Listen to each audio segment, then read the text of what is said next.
Hello बच्चों, कैसे हैं सब? एकदम बढ़िया ना। तो आज हम वापस आ रहे हैं पार्ट 2 की तरफ, जो कि है इलेक्ट्रोकेमिस्ट्री का। फोकस के साथ पढ़ेंगे, एकदम मज़े से, मज़ा आएगा। ठीक है। टॉपिक बहुत इम्पॉर्टेंट है। टॉपिक का नाम नर्स इक्वेशन है और टॉपिक बहुत ज़्यादा इम्पॉर्टेंट है।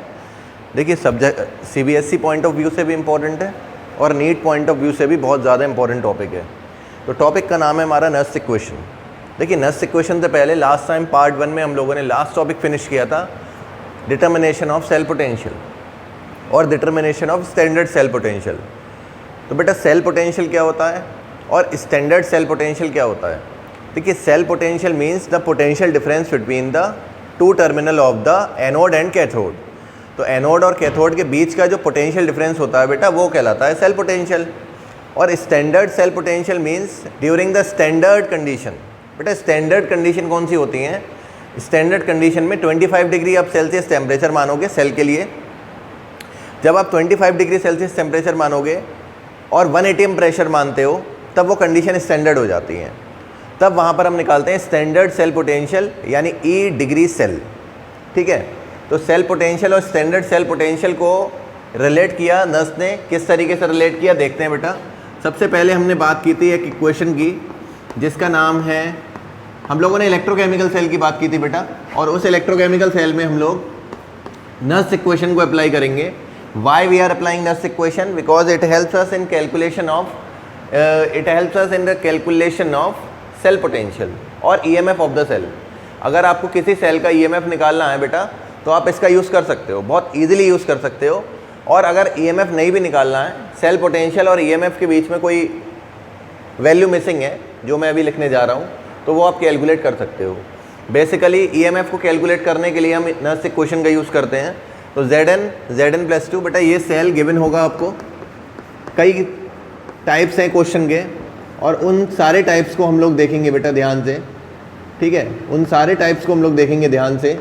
और ये सेल टर्मिनल गिवन है और यहाँ पर बेटा इंडिविजुअल सेल पोटेंशियल भी गिवन है। इंडिविजुअल सेल पोटेंशियल भी गिवन है यहाँ पर। तो आप देखें कि किस तरीके से हम लोग सॉल्व करेंगे। देखिए, ये सारी चीज़ें लिखी हुई आई हैं, तो अब हम देखते हैं ध्यान से कैसे सॉल्व करना है।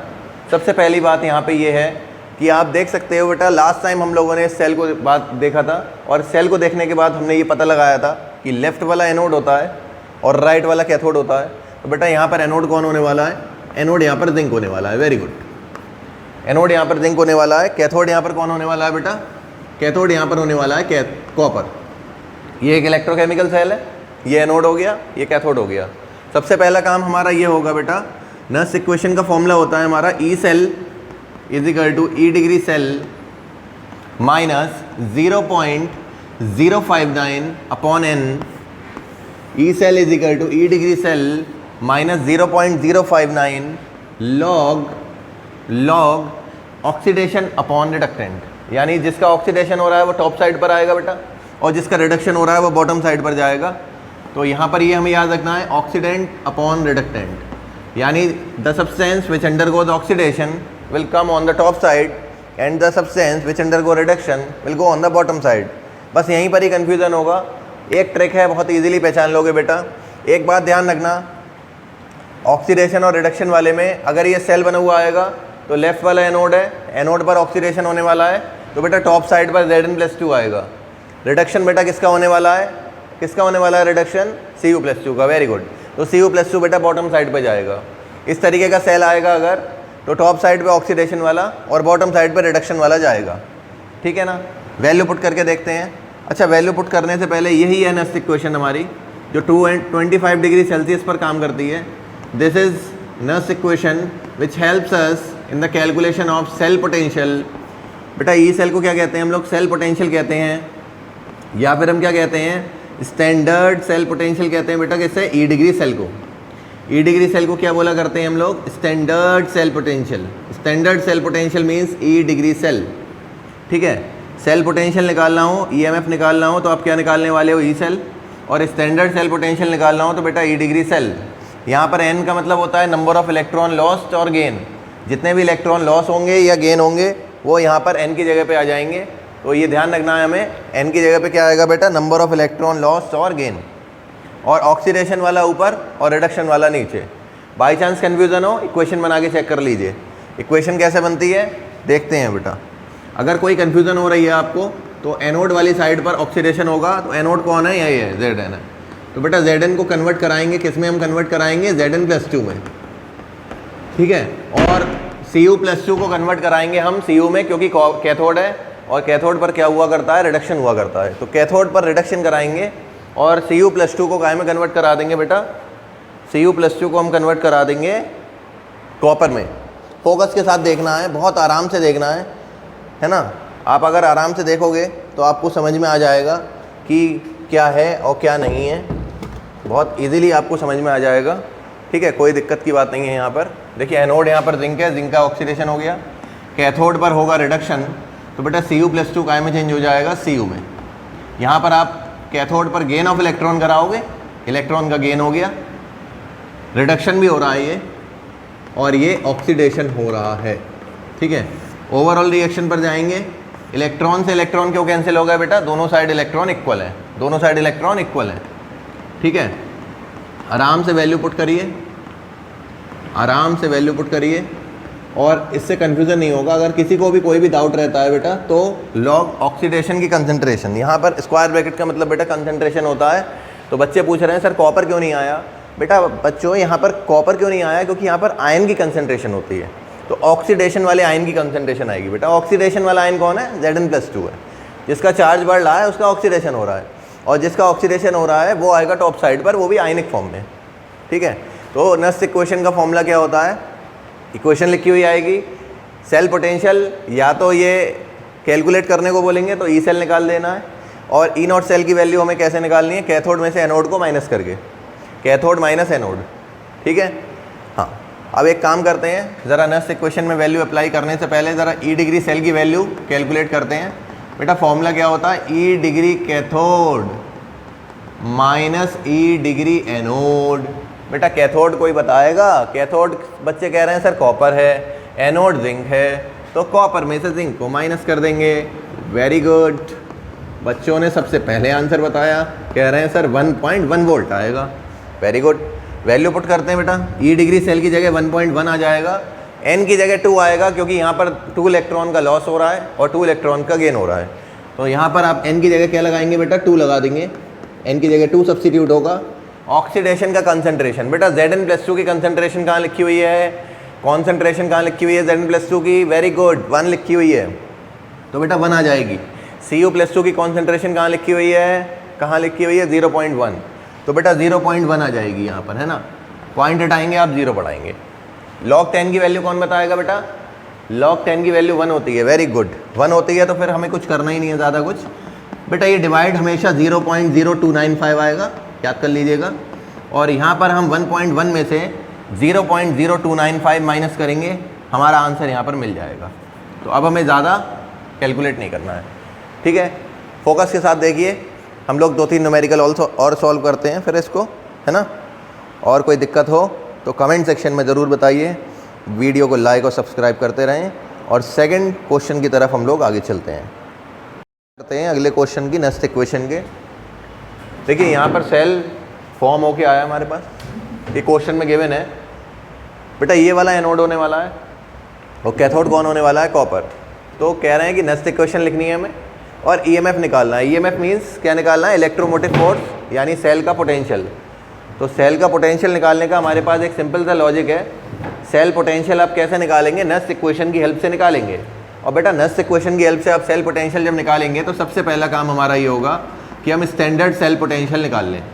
ई डिग्री सेल का हमारा फॉर्मूला होता है ई डिग्री कैथोड माइनस ई डिग्री एनोड। कैथोड में से क्या माइनस करना है, एनोड माइनस करना है। कैथोड है हमारा कॉपर और एनोड है हमारा मैग्नीशियम। तो 0.34 में से आप -2.36 जब आप माइनस करेंगे बेटा तो आ जाएगा आपका 2.70 वोल्ट। कई बार क्वेश्चंस में गिवन होता है कि स्टैंडर्ड सेल पोटेंशियल गिवन होगा और कई बार गिवन नहीं होता है। तो सबसे पहले आपको एनालिसिस ये करना है कि गिवन है या नहीं है। अगर गिवन नहीं है तो आप एनोड और कैथोड को एनालाइज करने के बाद ई नॉट सेल की वैल्यू आप कैलकुलेट कर लीजिए। जिसका फॉर्मूला होता है ई डिग्री कैथोड माइनस ई डिग्री एनोड। ठीक है, कई लोग नॉट बोलते हैं, मैं तो इसको डिग्री बोलूँगा, नॉट तो खैर बॉटम साइड पे जाएगा। ठीक है, टॉप साइड पे तो डिग्री रहती है। तो ई डिग्री कैथोड माइनस ई डिग्री एनोड। बेटा नस इक्वेशन अप्लाई करनी है। अच्छा ऑक्सीडेशन बेटा ये एनोड है और कॉपर अगर कैथोड है तो बेटा एनोड पर ऑक्सीडेशन होता है। तो बेटा टॉप साइड पर कौन आने वाला है, Mg+2, बॉटम साइड पर कौन आने वाला है, Cu+2। अच्छा नंबर ऑफ इलेक्ट्रॉन सेम होते हैं तो प्रॉब्लम कुछ नहीं होने वाली है। ठीक है, फिर भी अगर आपकी इच्छा हो तो लिख लीजिए एनोड पर बेटा ऑक्सीडेशन हो रहा है तो Mg चेंज हो जाएगा बेटा किसमें, Mg+2 में। ऑक्सीडेशन का मतलब बच्चों को समझ में आ गया होगा, चार्ज का बढ़ना मतलब ऑक्सीडेशन। ऑक्सीडेशन हमेशा एनोड पर होने वाला है, कैथोड पर क्या होने वाला है बेटा, रिडक्शन। रिडक्शन होगा तो Cu+2 काय में चेंज हो जाएगा, Cu में। Cu+2 चेंज हो जाएगा Cu में। ठीक है, ओवरऑल रिएक्शन इजीली कैलकुलेट कर सकते हो क्योंकि इलेक्ट्रॉन से इलेक्ट्रॉन कैंसिल होने वाला है। तो बेटा Mg प्लस Cu+2, एरो लगाना है, Mg+2 प्लस Cu। तो ये इक्वेशन हमारी फॉर्म हो चुकी है।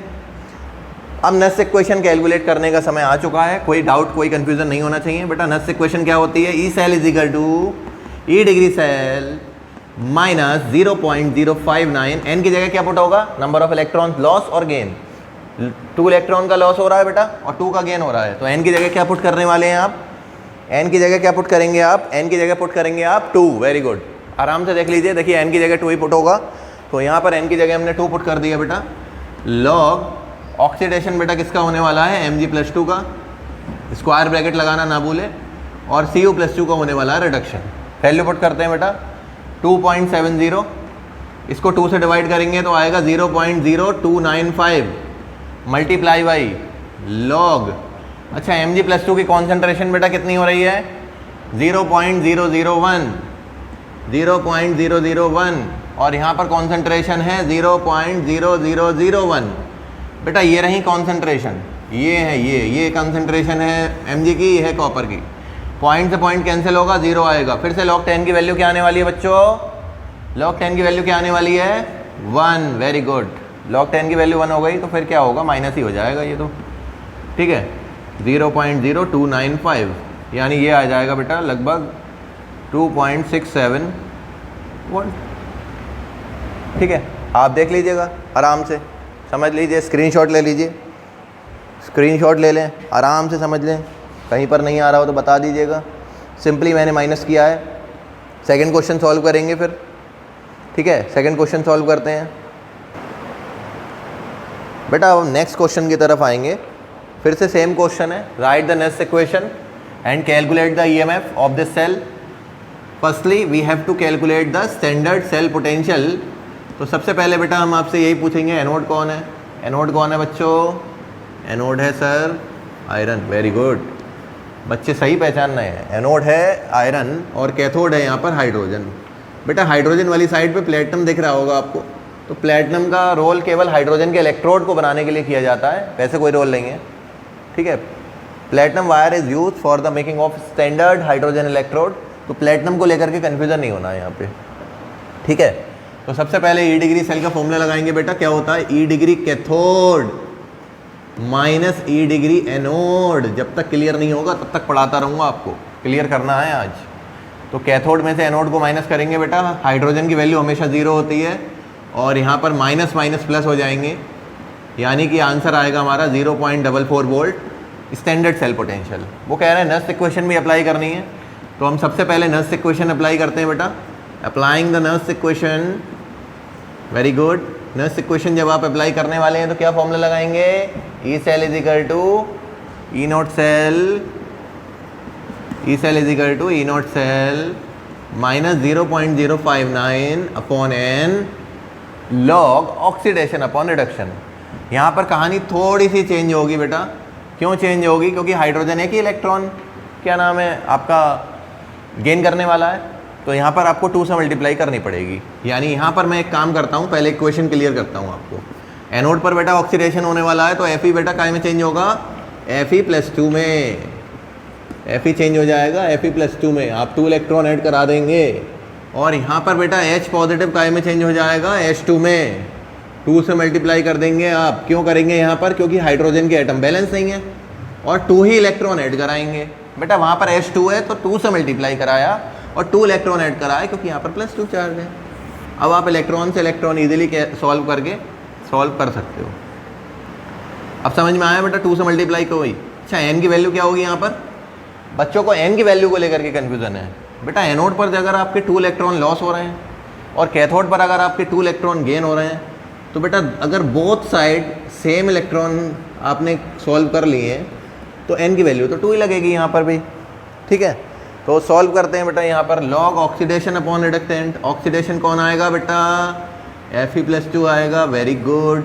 यहाँ पर थोड़ा सा चेंज ये आएगा कि H पॉजिटिव की पावर 2 हो जाएगी। क्यों हो जाएगी बच्चों? क्योंकि ऑक्सीडेशन वाला ऊपर आया, रिडक्शन वाला बॉटम साइड पे जाएगा। H पॉजिटिव की पावर 2 हो जाने वाली है। H पॉजिटिव की पावर 2 क्यों हो रही है? क्योंकि यहाँ पर कोफिशिएंट है हमारा 2। वैल्यू पुट करेंगे, क्या पुट करेंगे? E डिग्री सेल की जगह क्या पुट होगा बच्चों? Very good, 0.44। n की जगह क्या पुट होगा बच्चों? 2 पुट होगा सर। अरे बहुत बढ़िया, होशियार हो गए अब तो। n की जगह 2 लगा लेते हैं। लॉग तो लॉग ही रहेगा बेटा। और Fe+2 की जगह पे क्या आने वाला है? Fe+2 की जगह पे आएगा कंसंट्रेशन। कितनी लिखी है Fe+2 की कॉन्सेंट्रेशन? बेटा यहाँ पर कॉन्सेंट्रेशन की वैल्यू पुट होगी, जो कि होगी 0.001। और हाइड्रोजन की वैल्यू क्या पुट होने वाली है? 1। अच्छा, 1 का स्क्वायर आप करते हो, कोई फ़र्क नहीं पड़ने वाला। यहाँ पर आपको पॉइंट हटाना पड़ेगा बेटा। पॉइंट हटाएंगे, यहाँ पर हो जाएगा 10 की पावर -3। 10 की पावर -3 क्यों होगा बच्चों? 3 पॉइंट, जब पॉइंट हटाएंगे आप 3 0 डिनोमिनेटर पर बढ़ाएंगे, टॉप साइड आते आते माइनस पर हो जाएगा। 10 की पावर -3 का फॉर्मूला हमने पढ़ा था बेटा। यहाँ पर एक फॉर्मूला लगेगा log m की पावर n। log m की पावर n क्या होता है बच्चों? n log m। Very good. तो देख लीजिए बहुत आराम से, बस एक फॉर्मूला पुट करना है और n log m आ जाएगा यहाँ पर। देखते हैं बेटा क्या होगा। देखिए 0.44 - 0.0295 log 10 की पावर -3, और 10 की पावर -3 बेटा 3 होती है, तो 0.44 प्लस 0.0295 0.0295 इंटू 3। ठीक है, मल्टीप्लाई कर लीजिए, सॉल्व कर लीजिए। 0.5285 वोल्ट आएगा। देखते हैं सॉल्व करके, देखिए कितना आता है। 0.52 वोल्ट आ जाएगा अप्रोक्सीमेटली में, है ना। सॉल्व करिए, देखते हैं मज़े से, एकदम मज़ा मचे बालू छे पजामा छे। ठीक है, मज़े से पढ़ना है, आंसर लेके आना है। और कितने लोगों का आंसर आ गया? 0.52 वोल्ट। ठीक है, थैंक यू वेरी मच। ठीक है, यहाँ पर हमारा नेक्स्ट क्वेश्चन टॉपिक बेटा फिनिश होता है। और आज 2 क्वेश्चन मैं आपको अभी और दूंगा सॉल्व करने के लिए। आपको सॉल्व करने हैं और मज़े से सॉल्व करने हैं। ठीक है ना। आते हैं बेटा अब नेक्स्ट टॉपिक की तरफ, जो कि हमारा Gibbs energy and EMF of a cell. बेटा Gibbs energy is the maximum energy that is available for conversion of work done. यानी एनर्जी का वो मैक्सिमम पोर्शन बेटा जो किस में कन्वर्ट हो जाने वाला है? वर्क डन में। तो गिब्स एनर्जी का एक फॉर्मूला पढ़ा था हमने, डेल्टा G = EMF को लेकर के था, NF E सेल।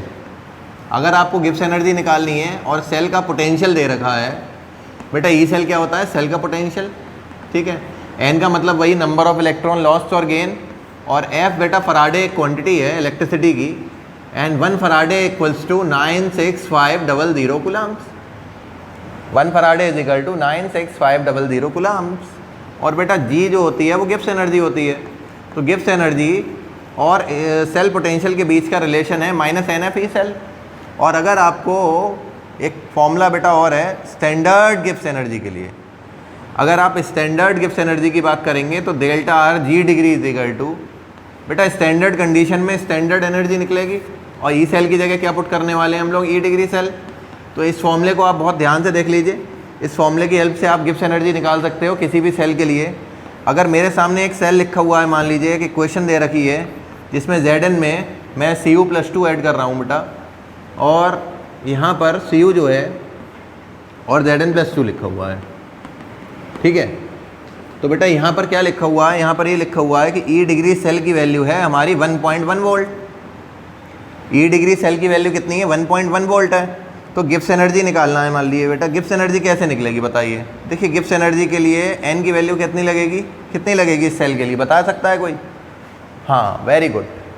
जिंक का सर कह रहे हैं सर जिंक ने 2 इलेक्ट्रॉन लॉस किए हैं और कॉपर ने 2 इलेक्ट्रॉन गेन किए हैं, तो एन की वैल्यू तो 2 ही लगने वाली है।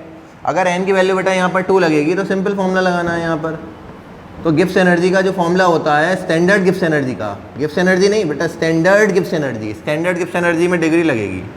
This is standard Gibbs energy, और 298 केल्विन पर ही ये हमारी स्टैंडर्ड गिब्स एनर्जी हो जाएगी। तो फिर स्टैंडर्ड गिब्स एनर्जी का जो हमारा फॉर्मूला हुआ करता है वो क्या हुआ करता है, -NF ई डिग्री सेल।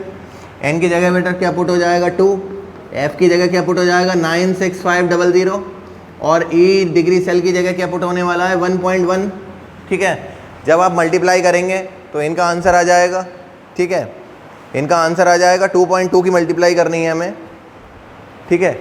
यहाँ पर हम मल्टीप्लाई करेंगे बेटा, सॉल्व करेंगे आगे, तो -2.2 × 96500, ठीक है। हाँ, कौन बताएगा आंसर सबसे पहले, देखते हैं कमेंट सेक्शन में, देखेंगे सबसे पहले आंसर कौन बताएगा, ठीक है। स्क्रीनशॉट ले लीजिए, अगले वीडियो के लिए मिलेंगे ज़रूर पार्ट 3 में।